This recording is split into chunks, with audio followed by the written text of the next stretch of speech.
இருசக்கர வாகனத்தில் சென்று கொண்டிருந்த இளைஞர் திடீரென குறுக்கே பாய்ந்து இளைஞரின் கையை துண்டாக வெட்டி கொலை செய்த பயங்கரம். கழுத்தில் தாலி ஏறிய சில மாதங்களிலேயே பூவையும் பொட்டையும் இழந்த இளம்பெண். இளைஞரை கொடூரமாக வெட்டி கொலை செய்தது யார்? கொலைக்கு பின்னணி என்ன?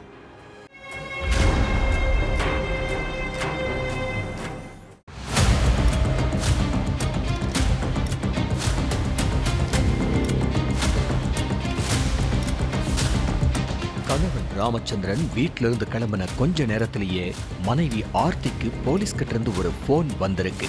உங்க கணவர் ரோட்ல உயிரிழந்து கிடக்கிறாரு, யாரோ அவரை கொடூரமா கொலை பண்ணியிருக்காங்கன்னு சொல்லி இருக்காங்க. உடனே பதறி அடிச்சுக்கிட்டு ஓடி வந்த ஆர்த்தி கை துண்டான நிலையில இறந்து கிடந்த கணவரோட சடலத்தை பார்த்து கதறி அழுதுருக்காங்க. கணவனை இழந்த துக்கத்துல துடிச்சுக்கிட்டு இருந்த ஆர்த்தி கிட்ட இப்ப எப்படி விசாரிக்கிறதுன்னு நினைச்ச போலீஸ் முதல்ல ராமச்சந்திரன் சடலத்தை போஸ்ட்மார்ட்டத்துக்கு அனுப்பி வச்சாங்க. ஆர்த்தி அழுகைய நிறுத்திட்டு கொஞ்சம் சமாதானம் ஆனதுக்கு அப்புறம் போலீஸ் அவங்க கிட்ட போய் விசாரிச்சாங்க. உங்க கணவருக்கு யார் கூடயாவது பகை இருக்கா? ரீசெண்டா யார் கூடயாவது சண்டை போட்டதா உங்ககிட்ட எதுவும் சொல்லி இருக்காரான்னு கேட்டிருக்காங்க. அப்படியெல்லாம் என்கிட்ட எதுவும் சொல்லல சார், என் புருஷன் தங்கமானவர், யார்கிட்டையும் சண்டை போட மாட்டாருன்னு சொல்லி கதறி அழுதுருக்காங்க ஆர்த்தி. ஆனா எனக்கு எங்க அப்பா மேலதான் சந்தேகமா இருக்கு, அவருதான் என் கணவரை கொலை பண்ணிருப்பார்னு ஆர்த்தி சொல்லவே, உங்க அப்பா எதுக்குமா சொந்த மருமகனையே கொலை பண்ணணும்னு கேட்டிருக்காரு போலீஸ். அதுக்கப்புறம் தான் கொலைக்கான பின்னணி என்னங்கிறதும் தெரிய வந்திருக்கு.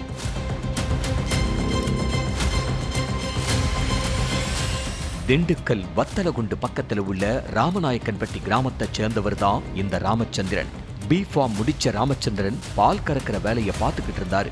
இவருக்கு அதே கிராமத்தை சேர்ந்த ஆர்த்திங்கிற இளம்பெண் அறிமுகமாகி இருக்காங்க. ஆர்த்தி B.Com முடிச்சிருக்காங்க. ஆர்த்தியோட வீட்டுக்கு பக்கத்துல தான் ராமச்சந்திரனோட அக்கா வீடு இருக்கு. தன்னோட அக்கா வீட்டுல பசுமாடுகள் இருக்கிறதுனால தினமும் பால் கறக்கிறதுக்காக அவங்க வீட்டுக்கு போனப்பதான் பக்கத்து வீட்டுல உள்ள ஆர்த்தி பழக்கமாகி இருக்காங்க. நட்பா பேசி பழகின 2 பேரும் கொஞ்ச நாள்லயே லவ் பண்ண ஆரம்பிச்சிட்டாங்க. ஆர்த்தியும் ராமச்சந்திரனும் காதலிக்கிற விஷயம் ஆர்த்தியோட பெற்றோருக்கு தெரிஞ்சு பெரிய பிரச்சனை ஆகியிருக்கு. ராமச்சந்திரனும் ஆர்த்தியும் வெவ்வேறு சாதியை சேர்ந்தவங்க. மகள் வேற சாதி பையனை லவ் பண்றான்னு தெரிஞ்சதும் தந்தை சந்திரன் வானத்துக்கும் பூமிக்கும் குதிச்சிருக்காரு. சந்திரனுக்கு காதல்னாலே பிடிக்காது, அதுலயும் தன்னோட பொண்ணு வேற சாதியை சேர்ந்த பையனை லவ் பண்றான்னு தெரிஞ்சதும் கோபத்தோட உச்சிக்கே போயிருக்காரு.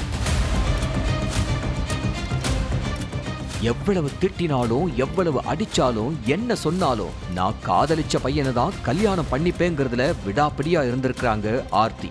இது சரிப்பட்டு வராது, இப்படியே போச்சுன்னா நம்மளோட கௌரவத்தை இவ குழி தோண்டி புதைச்சிருவான்னு பயந்த சந்திரன் மகளுக்கு சீக்கிரமா கல்யாணம் பண்ணி வைக்கிறதுக்காக மாப்பிள்ளைய தேடவும் ஆரம்பிச்சிருக்காரு. இப்படியே போனா நம்ம காதல நிரந்தரமா பிரிச்சிருவாங்கன்னு நினைச்சு பயந்து போன ஆர்த்தி வீட்டை விட்டு வெளியேறி பெற்றோர் எதிர்ப்பை மீறி கடந்த 5 மாசத்துக்கு முன்னாடி காதலன் ராமச்சந்திரனை கல்யாணம் பண்ணிக்கிட்டாங்க. நம்மள மீறி நம்ம பொண்ணு வேற சமூக பையனை கல்யாணம் பண்ணிக்கிட்டது தெரிஞ்சு ஆர்த்தியோட அப்பா சந்திரனுக்கு கோபம் தலைக்கேறி இருக்கு.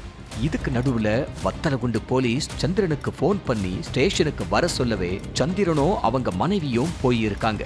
அங்க ஆர்த்தியும் ராமச்சந்திரனும் மாலையும் கழுத்துமா நின்னுக்கிட்டு இருந்ததை பார்த்ததும் ஆர்த்தியோட பெற்றோர் கோபத்துல கொந்தளிச்சிருக்காங்க.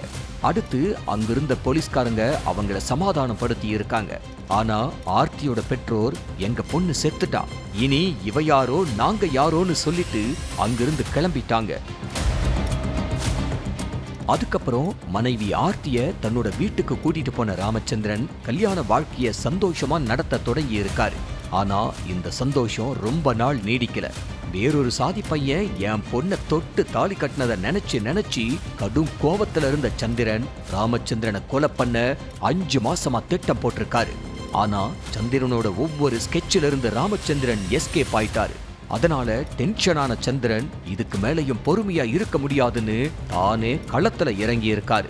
சம்பவத்தன்னைக்கு சாயங்காலம் 6:30 மணிக்கு பால் கறக்கிறதுக்காக குளிப்பட்டி கிராமத்துக்கு 2 வீலர்ல போய்கிட்டு இருந்திருக்காரு ராமச்சந்திரன்.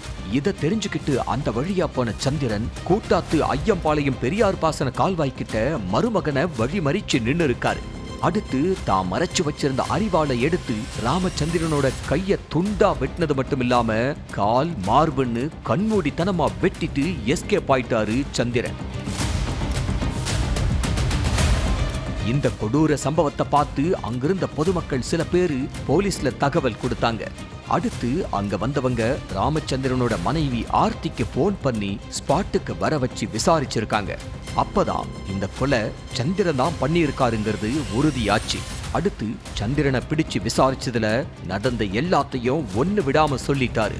அதுக்கப்புறம் மருமகனை துடிக்க துடிக்க கொலை செஞ்ச சந்திரனை அரெஸ்ட் பண்ண போலீஸ் இந்த கொலையில வேற யாருக்காச்சும் தொடர்பு இருக்கான்னு விசாரிச்சிட்டு இருக்காங்க.